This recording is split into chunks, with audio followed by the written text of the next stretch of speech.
തെരഞ്ഞെടുപ്പ് തോൽവിയിൽ സർക്കാരിനെതിരെ സിപിഐയിൽ വിമർശനം തുടരുകയാണ്. LDF ജനങ്ങളിൽ നിന്ന് അകന്നെന്നും ക്ഷേമ പെൻഷനുകൾ സമയബന്ധിതമായി നൽകാൻ കഴിയാത്തത് തിരിച്ചടിയായെന്നും പാലക്കാട് ജില്ലാ കൌൺസിലിൽ വിമർശനമുയർന്നു. സർക്കാരിനെതിരെ 24-ലൂടെ വിമർശനം ഉന്നയിച്ച KE ഇസ്മായിലിനെതിരെ നടപടി വേണമെന്ന് ഒരു വിഭാഗം ആവശ്യപ്പെട്ടു. പാലക്കാട്ടും സിപിഐക്ക് മറ്റൊരു അഭിപ്രായമില്ല. ലോക്സഭാ തെരഞ്ഞെടുപ്പ് തോൽവിയിൽ പ്രതിഫലിച്ചത് ഭരണവിരുദ്ധ വികാരം തന്നെ. ഉടൻ തെറ്റിതിരുത്തലുണ്ടായില്ലെങ്കിൽ വരുന്ന ഉപതെരഞ്ഞെടുപ്പ്, പഞ്ചായത്ത് തെരഞ്ഞെടുപ്പ് എന്നിവയിൽ തിരിച്ചടിയുണ്ടാകും. സപ്ലൈകോയിൽ സാധനങ്ങളില്ലാത്തതും ക്ഷേമ പെൻഷനുകൾ മുടങ്ങിയതും തിരിച്ചടിയുടെ ആക്കം കൂട്ടി. മണ്ഡല അടിസ്ഥാനത്തിൽ ക്രോഡീകരിച്ച റിപ്പോർട്ടിന്റെ അടിസ്ഥാനത്തിലായിരുന്നു ചർച്ച.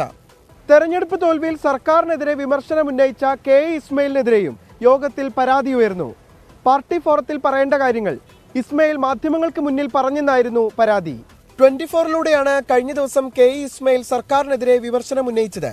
ജില്ലാ യോഗങ്ങളിൽ പ്രത്യേക ക്ഷണിതമായി വിളിച്ചിട്ടും ഇസ്മായിൽ എത്താത്തതിനെതിരെയും വിമർശനമുയർന്നു. നിഖിൽ പ്രമേഷ്, 24 പാലക്കാട്.